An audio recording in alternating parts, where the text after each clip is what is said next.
Eu não sei como você lida com o poder, mas acredito que todas as pessoas desejam de alguma forma ter algum tipo de poder ou atuar com poder em alguma dimensão de influência, seja na sua própria vida ou na vida das pessoas que estão ao seu redor. Acredito eu que nós buscamos ter o recurso necessário para fazermos diferença ou de alguma forma transformarmos, mudarmos a vida dos outros, as nossas próprias vidas ou a realidade onde nós fomos inseridos. Entender essa necessidade sempre nos colocará em direção da aquisição de algum tipo de poder. Não falo de poder de heróis dos filmes, nem dos quadrinhos, ou alguma coisa que seja sobrenatural. Às vezes o que buscamos é o poder comum, bem natural, a gente pode chamar de ordinário, que é comum às pessoas, mas de alguma forma propicia ao indivíduo fazer algo que talvez naturalmente ele não fosse capaz de realizar e fazer. Talvez o grande poder que você tenha seja conhecer alguém que tenha poder e capacidade de mudar a trajetória de alguma coisa.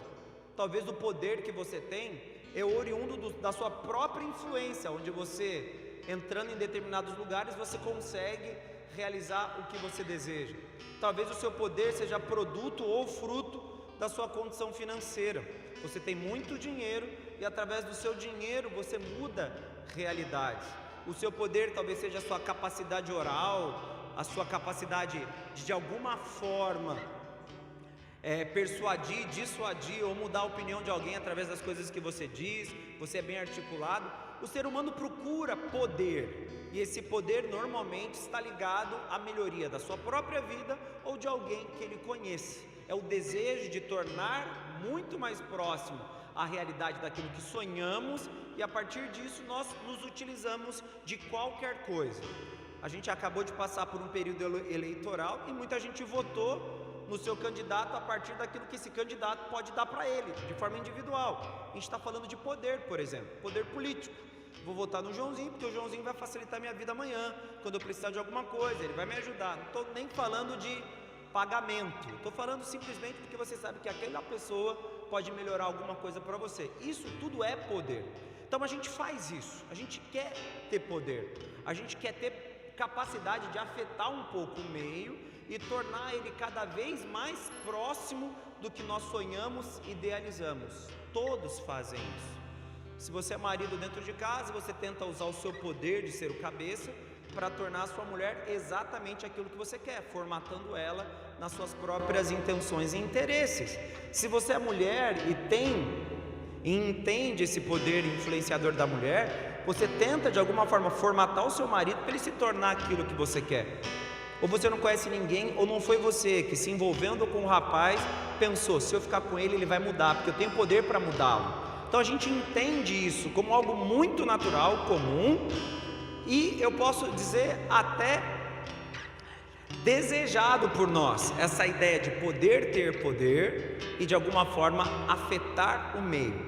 Só que apesar de todos os tipos de poderes de influência que possam existir, existe um que se perpetua, principalmente por conta do desejo do ser humano de adquirir, comprar e conquistar coisas dentro da esfera material, que é o dinheiro. O dinheiro é um elemento extremamente poderoso, porque, por exemplo, se você tem muito dinheiro, se já teve ou tem, você sabe que dependendo dos lugares que você for, e se as pessoas souberem que você tem muito dinheiro, há uma grande possibilidade de você ser tratado de uma forma muito diferente de outras pessoas que têm menos dinheiro. E esse tratamento diferenciado cria no nosso coração e na nossa mente a ideia de que o poder é capaz de abrir as portas que talvez ninguém seja capaz de abrir. É uma ideia simples que nós temos e que de alguma forma direciona o nosso entendimento quanto a qualquer coisa poder ser comprada com a oferta correta. Dependendo do quanto você ofertar, você adquire. Tudo é comprável. Esse é um pensamento comum, secular, mundano, e que, querendo ou não, faz parte do nosso conceito de existência.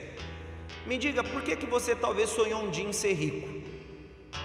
Você sonhou um dia em ser rico para que depois de você se tornar rico, pegar toda a sua riqueza e doar para alguém, ou doar para alguma instituição. Não é para isso que queremos ser ricos? Não. Se você um dia sonhou ser rico, você sonhou ser rico para melhorar a sua vida.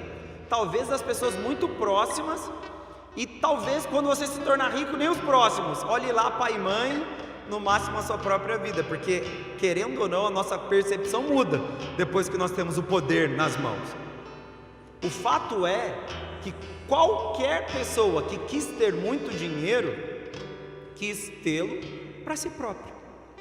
Não, eu vou ajudar pessoas. Até isso talvez esteja comprometido, porque essa ajuda é autopromoção, para te tornar uma pessoa relevante, especial, importante, querida, ou para se autoafirmar dentro de um meio que talvez você não seja reconhecido da maneira que gostaria.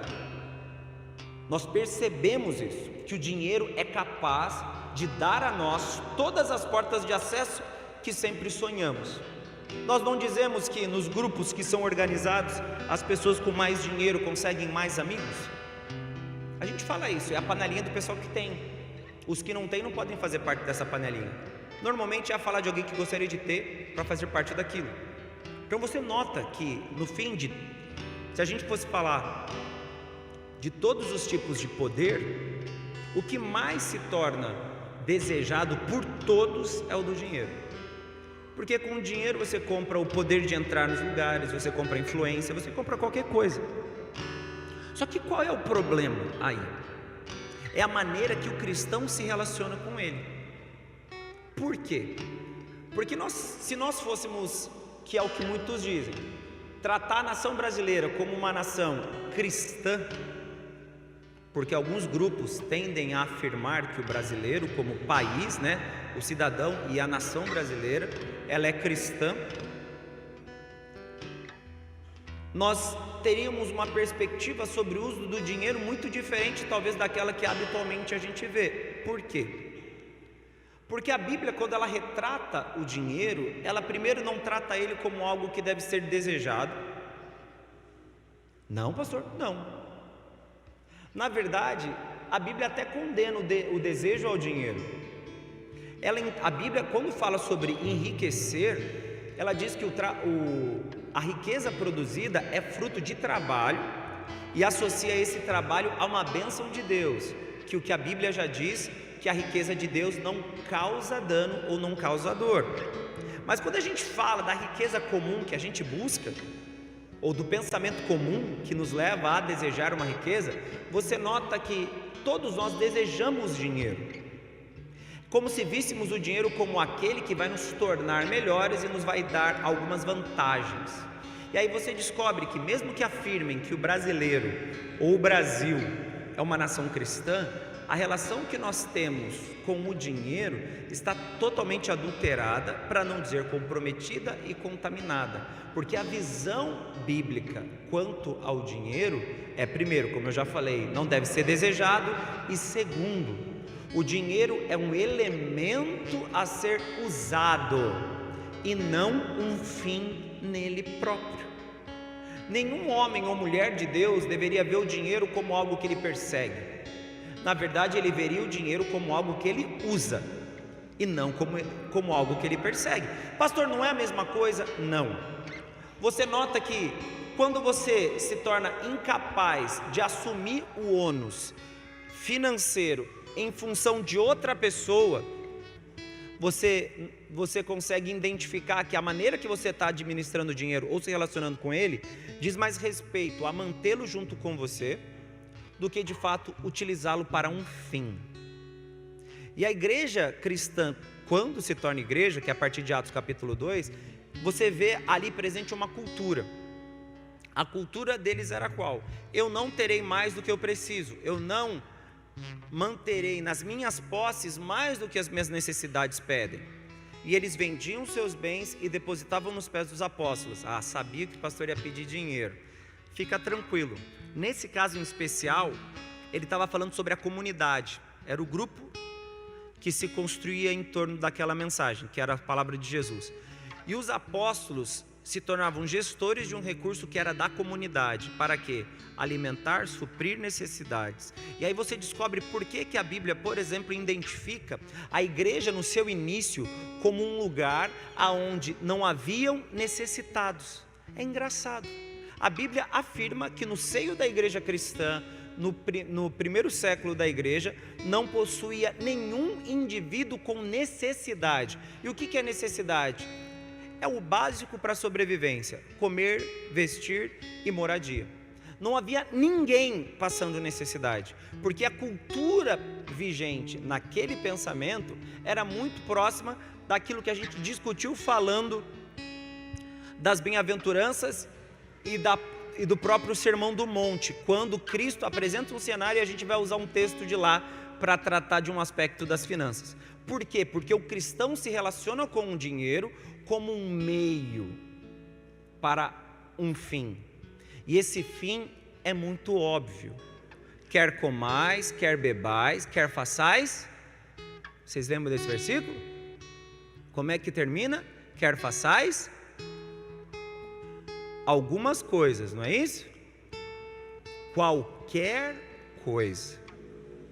Não importa o que você vai estar fazendo, o que é importante é que tudo o que você fizer, faça para a glória de Deus. Cria-se um padrão. Então tudo o que eu fizer estará intimamente ligado à manifestação da glória de Deus. Porque quando fala para a glória de Deus, não é apenas uma forma de render louvor, é de manifestar a natureza de Deus. Porque às vezes a gente confunde o termo glória como algo que glorificasse. Vamos dar glória aí, querido. Glória a Deus, aleluia, tal. Nem sempre o dar glória é uma expressão verbal.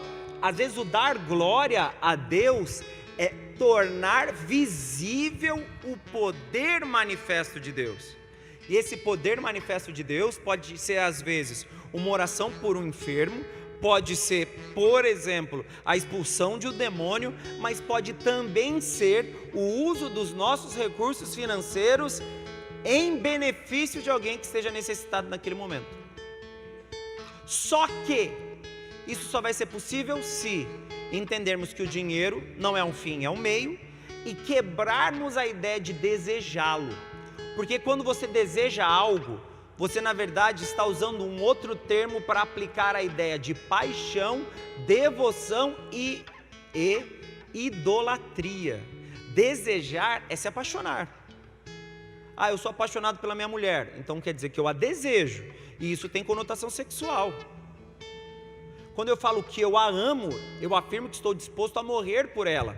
São sentimentos distintos, podemos chamar de sentimentos, mas eles possuem características claras. Desejar tem a ver com o prazer ou a satisfação, e o amor tem a ver com a entrega voluntária e normalmente que é feita sem nenhuma expectativa de retorno, ou pelo menos deveria ser assim. O conceito de amor é esse. E quando você diz que deseja o dinheiro, você transforma ele em algo que você quer tomar para si. Exemplo prático: você conhece alguém ciumento? Talvez conheça, ou talvez você já tenha sido. Qual que é a característica do ciumento?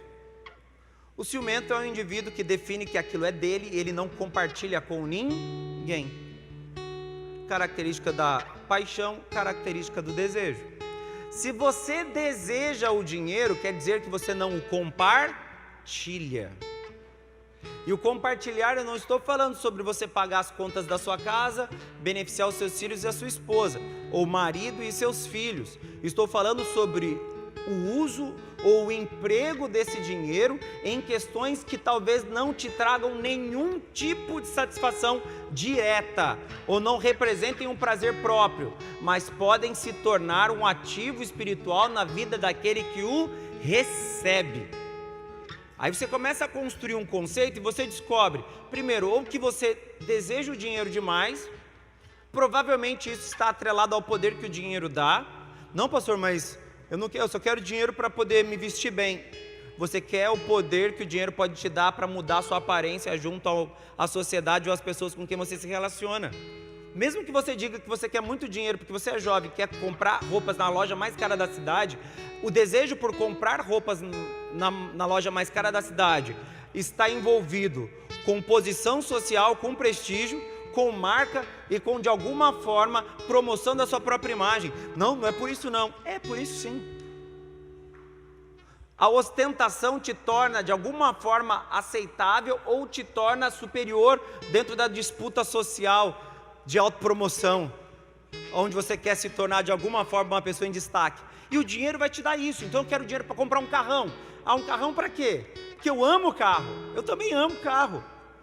A questão é quando essa ação se torna o centro ou o objetivo final e não as coisas do alto. E aí você descobre por que nós somos prisioneiros do transitório e nós não estamos conectados com o que é eterno. A questão não é se você ganha dinheiro ou não ganha dinheiro. A questão é o que ou qual é a maneira que você reconhece o dinheiro na sua vida. E se hoje podemos falar que existe um poder vigente no mundo, é o poder do dinheiro.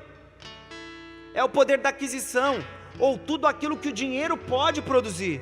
E para a gente poder entrar na palavra, abra a tua Bíblia em Mateus capítulo 6, versículo 24. Deu para entender, queridos? Deu para dar um boom assim, abrir a mente, a visão? Estamos claros agora? Glória a Deus por isso.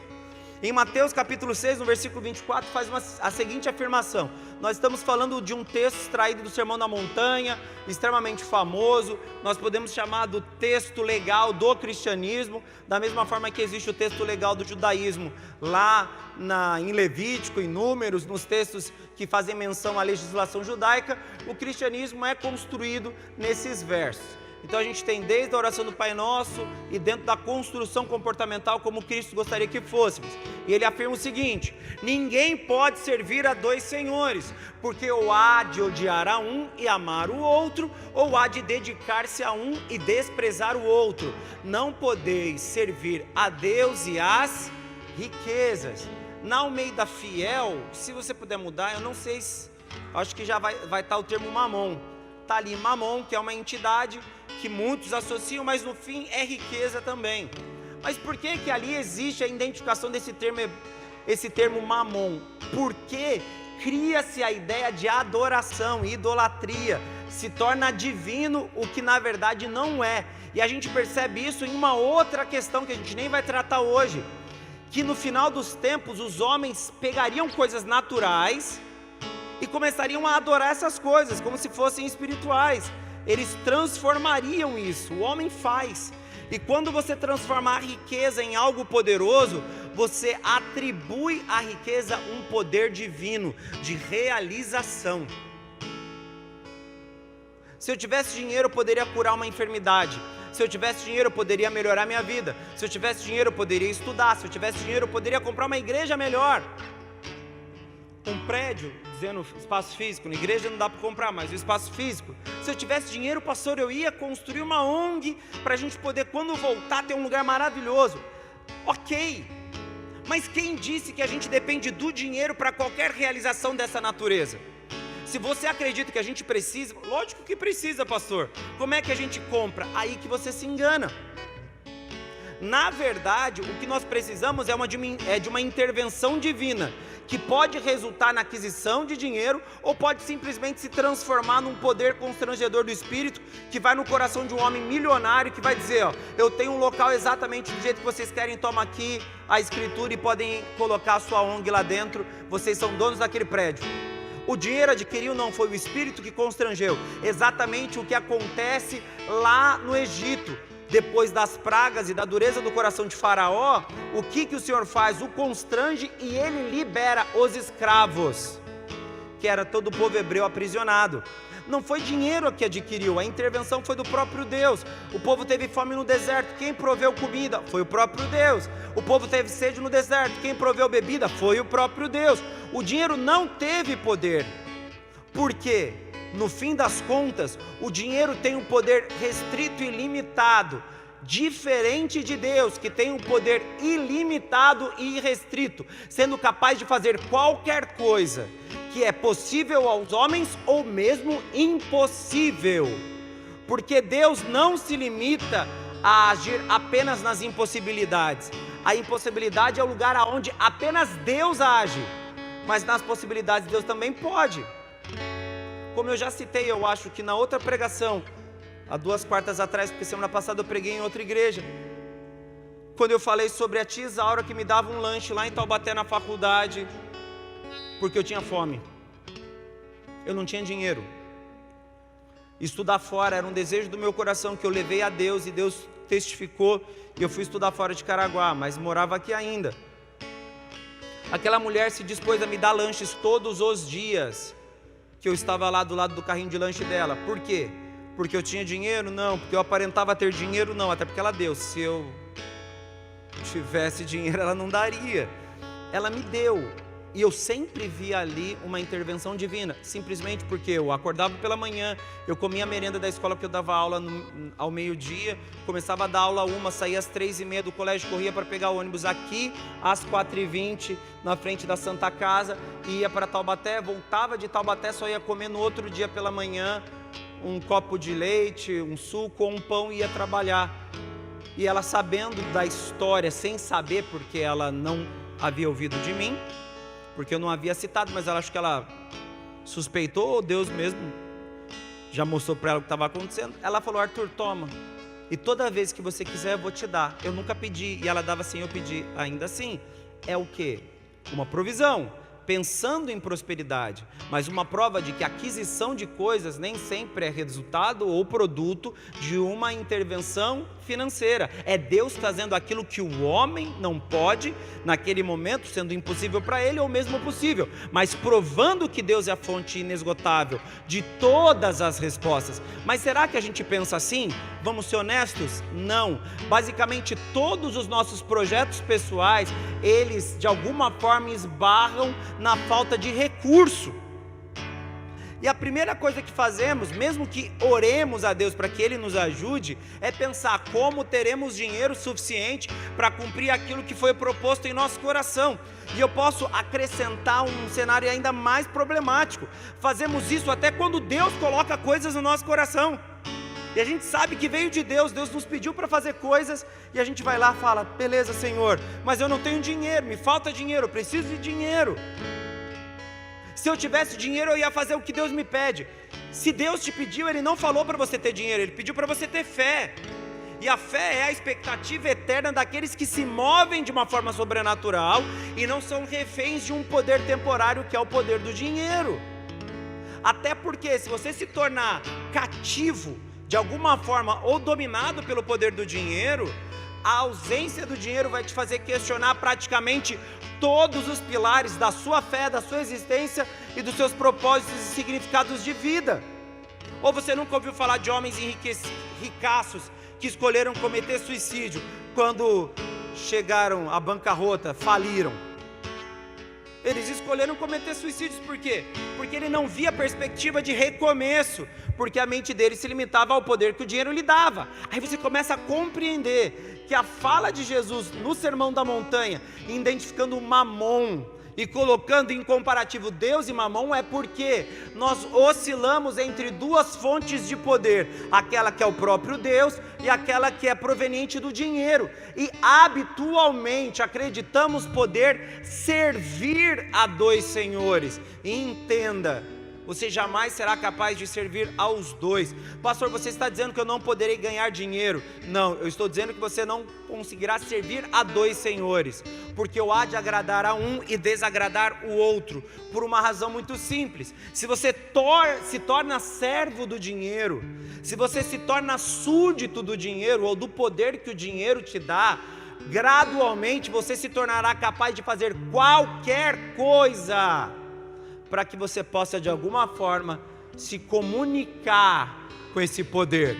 E exatamente como um viciado faz, você vai querer escalonar isso cada vez mais para cima. O quanto mais dinheiro, mais poder. Quanto mais poder, mais influência. Quanto mais influência, mais as coisas que eu quero eu alcanço sem auxílio de ninguém. Aí você lembra: nossa, pastor, é aquele versículo bíblico que diz que é mais fácil um camelo passar no buraco de uma agulha, o nó de marinheiro, do que um rico entrar no reino dos céus. Exatamente por isso.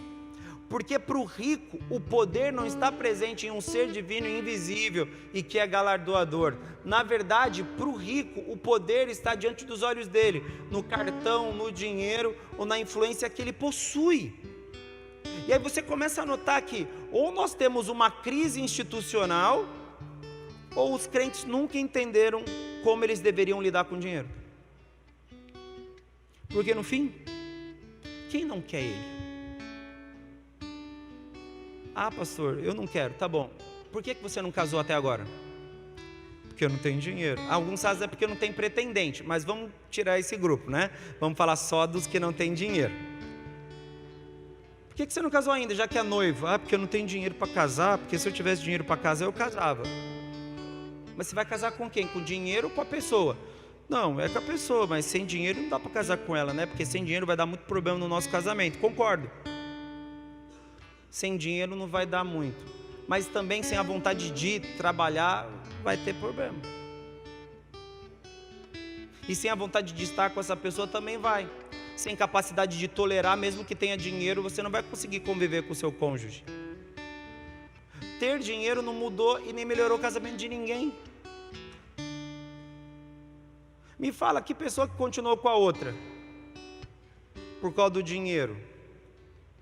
Ela começou, mas talvez não continuou. Por quê? Já tenho dinheiro suficiente para eu viver sozinho sem ter que suportar esse traste do meu lado. Vou me separar e tocar minha vida.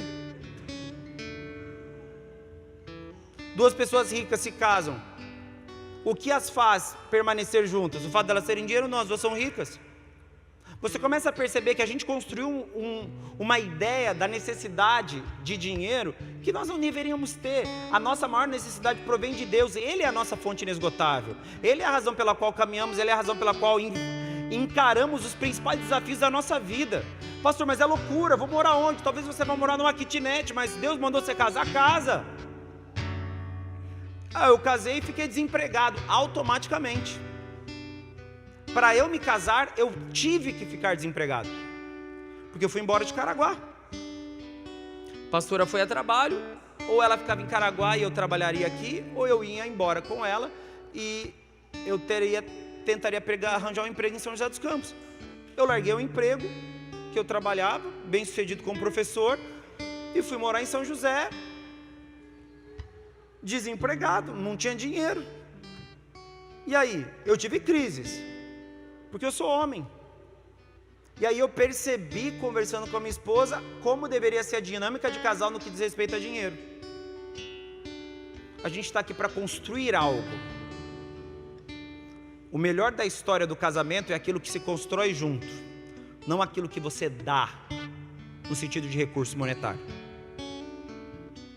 A gente construiu o quê? Uma família com 2 filhos e um carro. Essa é a nossa construção monetária. Até porque o carro eu ganhei. Não sei se eu construí ou não, mas estamos ali. Participei com uma fração do valor do carro, dando meu carro antigo.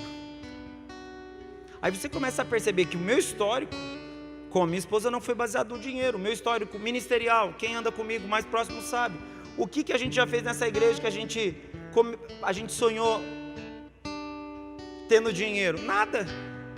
Vamos ter um ministério de comunicação, porque agora é pandemia, a gente tem que filmar. Vamos.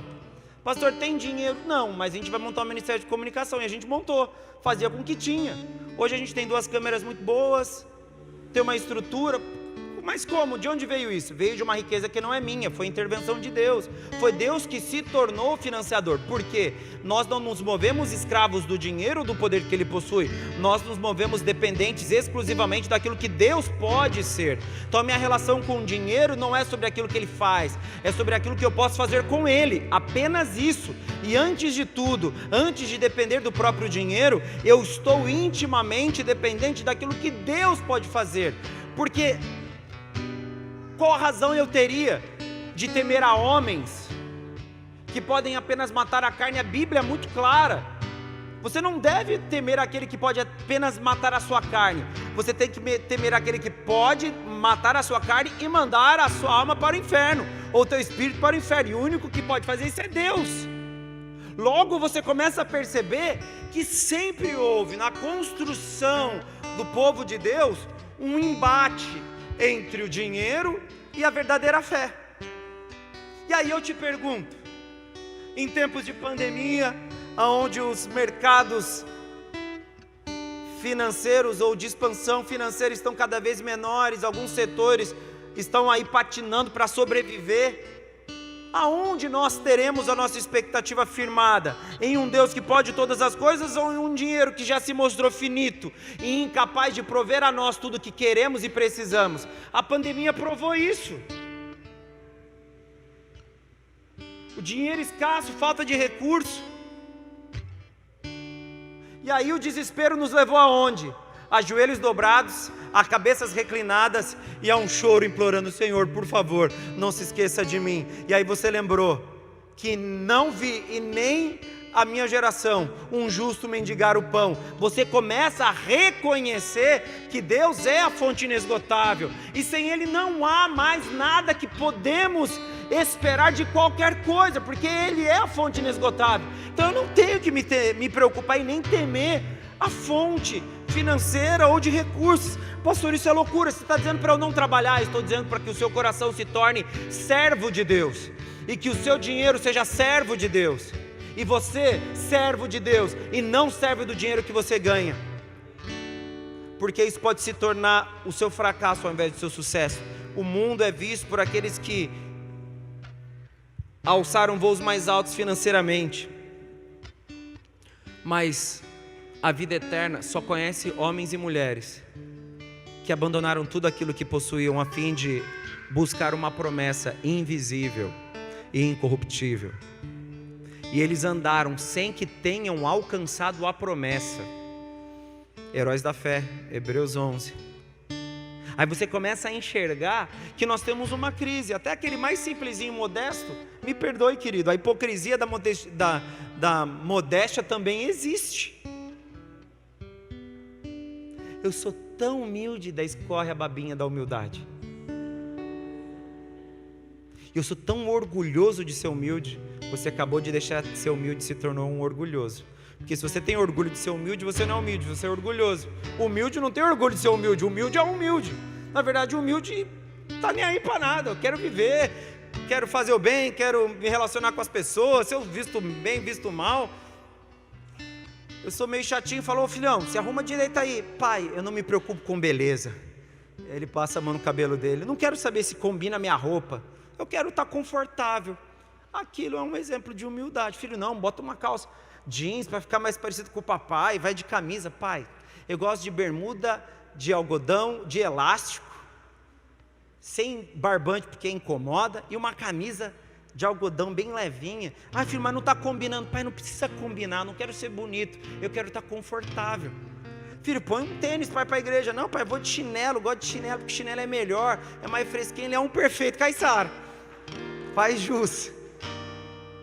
Fora o culto eu também me visto 100% desse jeito. Mas, falou: filho, mas na igreja vou mais bonitinho, não ligo para beleza. A humildade é assim, ela não se importa com o retrato que fazem de si. Na verdade, o que você quer fazer é aquilo que você foi destinado. 1 Timóteo capítulo 6, no versículo 9 até o 10.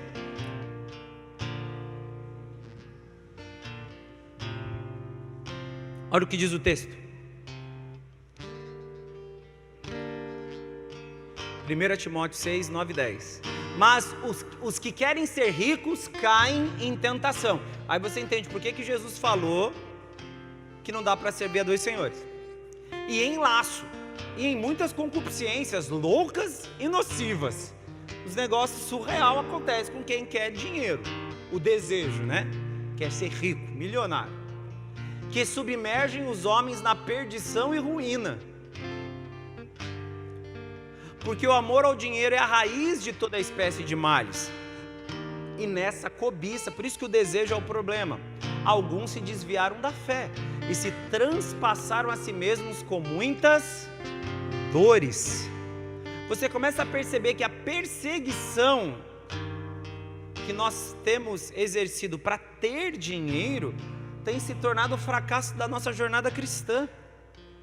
E eu posso dizer que isso contamina até os salões religiosos, aonde se vende uma oferta financeira, aonde se vende uma ideia de que Deus vai te enriquecer, vem aqui que você vai ficar rico, eu tenho uma promessa para você, Deus disse, Deus falou, Deus vai acontecer, e você vai ficar milionário, zilionário, e Deus quer que todo mundo fique rico. Eu queria entender quando uma pessoa fala que Deus quer que todo mundo seja rico de dinheiro, porque a estrutura financeira não tolera 100% de ricos. Pastor, e nos países ricos? Porque lá todo mundo é rico. Não. A diferença é o padrão social. Lá a linha da pobreza subiu. Lá eles têm mais acessos e o dinheiro tem maior poder de compra. Mas, por exemplo, nos Estados Unidos eu compraria uma BMW. No Brasil eu não consigo, concordo, uma usada velha. Mas eu duvido que você compraria uma Ferrari. Só o rico compra. Não, qualquer um pode. Não. Existem classes de coisas que nem chegam no Brasil. Pastor, eu gosto de tênis. Você que gosta de tênis. Tem tênis que nem vende aqui. Ou se vende, são por encomenda. Porque é tão caro que não faz parte da economia brasileira. Ou seja, se existe produtos luxo, extra luxo, é porque existe divisão social. Então nem nos países ricos todos são ricos, ao ponto de haver também pobres e pessoas miseráveis e passando necessidade. Não, mas o governo ajuda. Até isso eu concordo, existe um auxílio. Mas se você for comparar com o padrão e o estilo de vida, eles são pessoas que passam necessidades e não têm acesso a tudo aquilo que gostariam. Porque em qualquer ambiente onde o capital, o dinheiro determina as regras, existe graus dentro da sociedade, o pobre, e vai subindo. Infelizmente é assim que funciona o mundo. O que a Bíblia promete é que nós não teríamos necessidade, e não que todos seríamos ricos. Começa por aí. Segundo aspecto, o que a Bíblia afirma é que nós seríamos ricos em boas obras. O que a Bíblia afirma é que no meio de nós não haveria ninguém com necessidade. O que a Bíblia afirma é que nós deveríamos fazer o bem a todos. E ela também diz que a princípio aos domésticos da fé, ou seja, vocês que fazem parte da mesma igreja, da mesma comunidade, e depois aos de fora, se for possível fazer isso. Por isso que a Bíblia fala que nunca se viu um justo mendigar o pão, porque Ele nos deu a responsabilidade de dividirmos os nossos recursos entre nós, sem necessariamente darmos o nosso dinheiro, pegar o meu salário inteiro, dar para o pastor da igreja para ele administrar, não. Mas nós deveríamos entender que esse dinheiro tem essa finalidade. E se nós entendêssemos que o dinheiro é o nosso servo, o que aconteceria? Meu irmão Álvaro vai ter um filho, ele está nesse momento desempregado.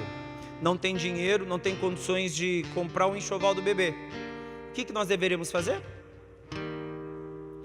Correr para arranjar um emprego para ele, porque um homem tem que ganhar do suor, o homem não tem que ganhar bolsa nada, o homem tem que ganhar do suor do rosto. A Bíblia está lá escrito isso enobrece, honra e traz para o homem um sentimento de realização sem igual. Homem de verdade.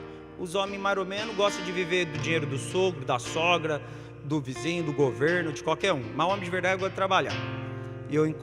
E mulher também, que vai para os dois pacotes. Mas vamos dizer que infelizmente uma crise sobreveio, o Álvaro não está empregado e vai ter mais um filho. Ele é nosso irmão em Cristo. O que nós deveremos fazer? Arranjar um emprego e subsidiá-lo, para que ele pudesse suprir as necessidades básicas. Tá umas roupinhas, fralda e a comida para o seu filho e para a sua esposa, até as coisas se equilibrarem. Isso deveria ser uma iniciativa. E o Álvaro nem deveria ser o pidão, que a gente vê que é mais encostado do que um cara que realmente quer trabalhar. Não me dá dinheiro não, pastor, eu vou limpar a igreja inteira, vou limpar o jardim da igreja, vou carpinar a casa dos irmãos, os terrenos aí que tem pela cidade, mas eu vou fazer valer o dinheiro que vocês estão me dando. Não está na Bíblia, está na Bíblia assim, só para vocês entenderem. A Bíblia não fala que trabalho e dinheiro são sinônimos. Ela fala que trabalho produz dinheiro, mas ela também fala que trabalho produz honra. E se entre vocês existem aqueles que não trabalham, então que eles não comam. Porque se o indivíduo trabalha, mas não consegue o suficiente para se manter, nós deveríamos subsidiá-lo. Mas se ele não trabalha, nem isso deveria ser feito. Quando não trabalhar é intencional e proposital. Ele não quer trabalhar porque eu quero ser preguiçoso mesmo. Por quê? Porque o dinheiro tem uma finalidade, ele não é um fim em si. E a gente começa a reconhecer esses nuances. E aí você descobre como nós deveríamos nos relacionar com o dinheiro. Eclesiastes 5:10, por favor. Ou a gente aprende isso, querido, ou a gente vai sempre patinar no que diz respeito aos sonhos de Deus para nós. Não estou dizendo que vai acontecer, eu estou planejando isso, por isso que eu estou falando de dinheiro. Mas se um dia Deus botar um sonho maluco aqui para nós, e Ele vive fazendo isso, e que vai demandar investimento financeiro. Ai, pastor, nada a ver, não precisa. Por que não precisa? Porque daí eu vou ter que ajudar um pouco com o meu dinheiro, e eu não quero. Então é melhor não fazer, vamos ficar assim mesmo, tá bom. Será que é um cara cheio de Deus ou alguém que já teve a fé adulterada? Provavelmente alguém que já teve a fé adulterada. Porque se ele não quer transformar o seu dinheiro em um elemento de adoração a Deus, ele já está meio estranho. E eu não estou nem falando de dízimo e oferta, de dar na igreja, só para você ter ideia. É o uso do recurso para a glória de Deus. Se eu falasse de dízimo, não, o dízimo está errado do Antigo Testamento, do Novo Testamento, oferta que eu tenho que dar agora. Se eu concordasse com uma pessoa assim, de forma bem taxativa, concordo com o seu irmão, não dê dízimo, só dê oferta, exatamente como o povo de Atos dos Apóstolos dava. Não, pastor, eu quero dar dízimo. Por quê? Porque o cara vendia tudo, eles não pensavam em nada, dava tudo dinheiro lá, estava pensando no reino. Não, dízimo é melhor, melhor 10 do que 100. Aí você vê que o coração está corrompido. Nós nem tínhamos que pensar 10, 100, 5, 1%. É reino, é o irmão, é a comunidade local. Simples, sem pensar em valor. É igual fez lá o Lava Rápido. Meu irmão, você abençoa aí, o que Deus mandar, mandou. Eu acho melhor dar um valor, porque tem gente que vai dar menos. Duvido que alguém não soprou isso no ouvido do Gabriel. Porque daí a gente sabe quanto a gente vai ganhar. Não é o dinheiro, é o que Deus pode fazer. E se eles cobrassem R$40, que era o valor mínimo, que normalmente se cobra, 20 carros, fosse 20 carros. 4 vezes 2 é quanto, meus filhos? 4 vezes 2 é quanto? 8. 40 vezes 20 é quanto? 800. 800, isso. 800. Eles conseguiram quase que dobrar o valor, confiando naquilo que Deus podia prover. Entenderam? Isso é reino. Isso deveria fazer parte da nossa natureza de igreja. Não igreja Bola de Neve Caraguatatuba ou igreja Bola de Neve como ministério. Igreja de Cristo na terra, que é conduzido pelo cabeça, que é Jesus. Nossa mente tinha que ser assim. Eclesiastes 5:10. Quem amar o dinheiro, jamais dele se fartará. Ou logo, quem quer dinheiro, quer mais. Quem quer dinheiro, oi. A pessoa tem que entender que quem faz isso quer dinheiro, vai querer mais dinheiro, mais dinheiro, mais dinheiro, porque se torna dependente, é como um vício, é um elemento idólatra, é algo que eu desejo, e eu nunca me farto daquilo que eu desejo. Tem pessoas que eu conheço, pastor, se eu cair de cara aí num prato de, sei lá, num bolo de chocolate, não sei o que lá, aí se bobear eu como a travessa inteira, porque eu amo bolo de chocolate. Ele ama, ele deseja, então ele tem que se controlar, porque é compulsão. Dinheiro é a mesma coisa, é vício. E quem amar a abundância nunca se fartará da renda. Também isso é vai. Você percebeu que o pensador Salomão disse? Se você não aprender a administrar os seus recursos e estar satisfeito com o pouco que você tem ou com o muito que você tem, você nunca vai conseguir viver de fato satisfeito. E vai viver uma vida de aparência vaidosa. Vai ser sempre uma mentira religiosa, espiritual e santa, que não testifica o Cristo verdadeiro, porque eu não consigo viver com o que eu tenho. Eu quero abundância, quero muito. E aí você se depara com a fala do apóstolo Paulo: quanto a mim, eu aprendi a viver no pouco e no muito, e em tudo eu dou graças.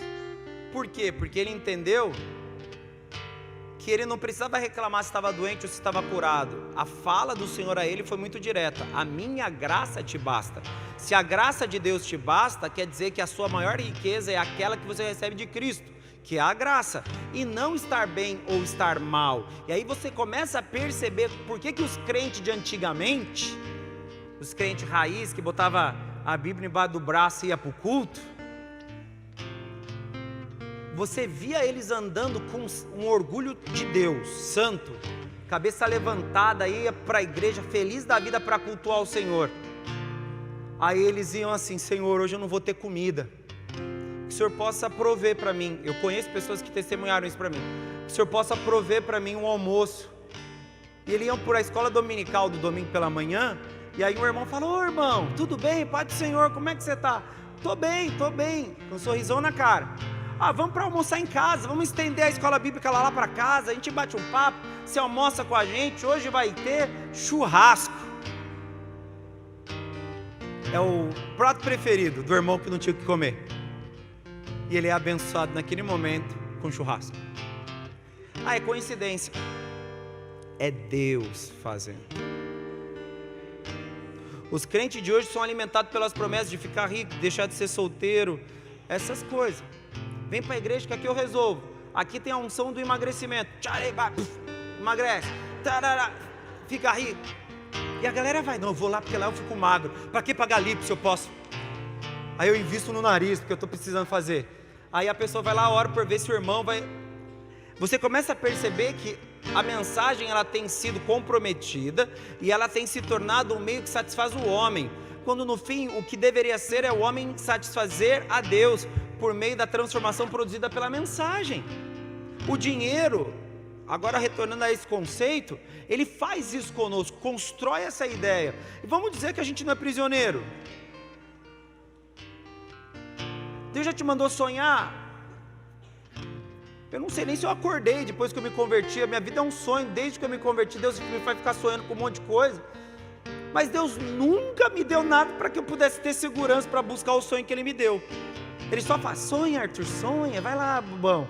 Aí eu sonhava, aí eu, nossa, glória a Deus, vai acontecer. Aí a minha mulher começava a ficar com o cabelo em pé: Arthur, você está maluco, vai fazer isso? Eu vou, Deus mandou. Aí a gente vai fazer: não, calma lá, mas Deus colocou no meu coração, não sei como é que vai ser, mas vai ser, e vamos fazer, e vamos para cima. E aí uns malucos que também, maluco também, e sonha: é isso mesmo, Deus falou, e se Deus falou, vai acontecer. E aí a gente está vivendo, tá vivendo sonho. Como é que vocês estão vivendo? Não sei, Deus mandou eu ir, estou indo, estou sonhando, estou vivendo, porque Ele se torna a fonte.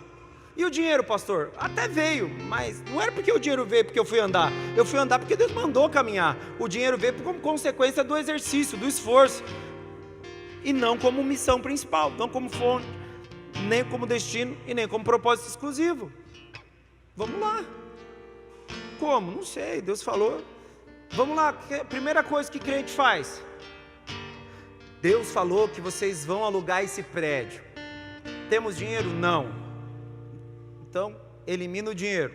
O que a gente tem? Fé. Vamos lá então: Senhor, nós profetizamos que esse prédio vai ser nosso, a gente vai alugar esse lugar, não sei como, mas o Senhor falou que vai, então a gente está aqui. Em nome de Jesus, amém. E aí agora? Não sei, agora vamos esperar. Deus mandou a gente orar, falou que a gente ia alugar, e aí as coisas acontecem. Nossa, vocês alugaram mesmo esse prédio? Alugamos. Como é que vocês pagam? Não sei, os irmãos vão ofertando. Vocês têm um controle? Não, cada um oferta o que quer, como quer, dá dízimo, dá oferta, mas vocês têm controle? Não tenho. Eu tenho fé, Deus que faz o resto. Porque é isso que eu ouvi desse prédio, desde alugar e mantê-lo. Como é? Não sei. Vamos fazendo, é viver por fé, é não depender do dinheiro ou de qualquer recurso humano. Você não precisa ser super poderoso, querido. Você só tem que ser convicto dos valores que você realmente reconhece que procedem de Deus. O dinheiro é apenas um meio. O que te torna capaz de viver e realizar é Deus e não dinheiro. Posso ouvir um amém? Colossenses 3, 5 e 6, por favor. Colossenses capítulo 3, versículos 5 e 6. Se o Evandro já quiser fazer o retorno aqui já, se ele estiver ouvindo a pregação ali atrás, porque eles falam que ficam ouvindo, ele vai vir. Se ele não está ouvindo, ele não vai vir. Está ouvindo? Colossenses 3, 5 e 6. Exterminai, pois, as vossas inclinações carnais. Podemos manter as nossas inclinações carnais, queridos? Tipo, cultivar de leve? Não, é extermínio mesmo. Acabou. A prostituição e a impureza, a paixão, a vil concupiscência e a avareza, que é o quê? Avareza é pão durice, ou amar ao dinheiro. Sou avarento. não gasto com ninguém, só gasto comigo. Quando tem necessidade. É tão assustador que tem gente que gosta tanto do dinheiro que não consegue nem gastar com ela própria. Pô, não, eu vou ficar assim mesmo até morrer, vou gastar esse tênis. Meu avô era assim, eu já contei para vocês, meu avô, pai do meu pai, ele é falecido. Se você andasse na rua, você ia dar um dinheiro pro meu avô. Provavelmente. Ele andava com roupa rasgada mesmo assim, rasgada. Tudo rasgado. De uma barra forte velha, amarrado com arame, um negócio precário. O dinheiro ele carregava no saco de arroz, ele era da roça, veio morar em Caraguá, saco de arroz, pai do meu pai, no saco de arroz. Aí, ele tinha um monte de imóveis, a conta bancária dele tinha tipo 100 mil reais lá, quando ele morreu. E um monte de casa, monte assim, é um monte, 4, 5 imóveis. E ele andava, por isso que ele tinha tudo isso. Não, ele tinha tudo isso porque ele amava o dinheiro mais do que aos filhos, porque nenhum filho estudou. Foram se virar de estudar depois de adulto. Meus tios, por parte de pai, os irmãos do meu pai. Meu avô nunca se preocupou em educá-los. Meu avô nunca se preocupou nada. Ele se preocupava em guardar dinheiro. Minha avó adoecia, os meus tios tinham que ajudar a pagar o hospital, porque meu avô não mexia no dinheiro. Guardava o dinheiro não pode mexer. Ele ficava doente e ele não usava nem para comprar remédio para ele, porque para ele o que importava era ter dinheiro no banco e falar que ele tinha alguns imóveis. Avarento, idólatra. Pode não parecer, eu não quero que vocês usem isso a favor de vocês. Eu sou a pessoa mais fácil de você arrancar dinheiro. Eu não quero que vocês usem isso a seu favor. Porque primeiro eu acho que tudo aquilo que a pessoa faz, ela tem que receber algo, como pagamento. Então eu pago. Se a pessoa faz alguma coisa de forma voluntária, eu oferto. Toma. Mas então para que essa oferta? Toma, é uma oferta. Lei da semeadura. Eu oferto. Cuidou do meu carro, eu estou com a pastora lá, paro no centro da cidade, lá o pessoal guarda, eu pago a zona azul e ainda dou caixinha lá para o pessoal guardar carro. Deixa eu contar as moedinhas. Às vezes tem 50 centavos, eu falo, não vou dar. Eu falo, Senhor, eu não tenho para te oferecer hoje, porque eu me nego a dar 50 centavos lá para o homem que cuida do carro. Eu dou 5 reais... E depois vou para minha casa, como que tiver. Não vai dar para a gente comer um negócio na rua, vou comer lá em casa, fiz compra, não tem problema. Porque para mim dinheiro serve para isso, não serve para ser guardado. Graças a Deus o espírito que estava no meu avô não veio para mim, maldição hereditária eu não peguei, né, essa doença. Porque eu sempre entendi, desde que eu me converti, que dinheiro, ele não deve ser algo que deve ser armazenado como um tesouro. Ele é algo que tem que ser usado com planejamento e com responsabilidade, mas não guardado como um tesouro que ninguém pode tocar. O dinheiro só é guardado porque ele tem um destino e não porque ele não tem um fim. E para o reino vai, nem penso, porque o reino é mais importante do que eu. E a Bíblia diz que todos aqueles que perderam casa e família por amor de mim, nessa terra e na vindoura vai receber casa e família. Deus vai abençoar financeiramente, fica aí a bênção para você, e também emocionalmente no aspecto familiar.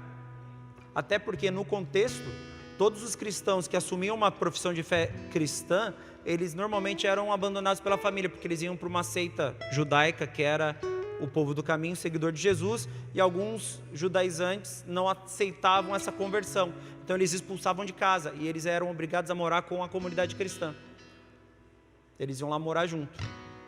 Então tudo isso você vê presente na ideia da dinheiro, e aí você vê o Senhor cuidando dessa galera, abençoando, nutrindo, suprindo. Não há espaço para avareza. Versículo 6. Pelas quais coisas vem a ira de Deus sobre os filhos da desobediência. Tem gente que vai sofrer por causa disso. Para a gente terminar, Atos capítulo 5, versículo 1 e 2, diz o seguinte. Atos 5, 1 e 2. Se o pessoal do louvor já quiser entrar, para a gente acelerar isso. Mas um certo homem chamado Ananias, com Safira, sua mulher, vendeu uma propriedade. Versículo 2.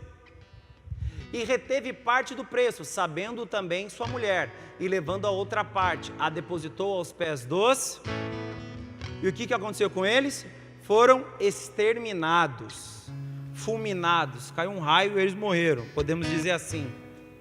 Pastor, você está ameaçando? Não.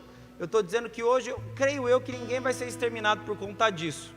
Pelo menos não no meio da igreja, porque ali naquele momento precisava gerar temor. Mas eu tenho certeza que muita gente está cometendo suicídio ou autossabotagem por viver como Ananias e Safira. Reter quando na verdade era para dar.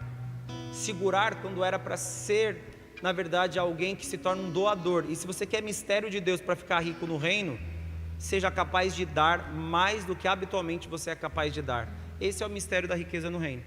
Não estou nem falando de dízimo e oferta. Seja mais um abençoador do que alguém que retém o dinheiro.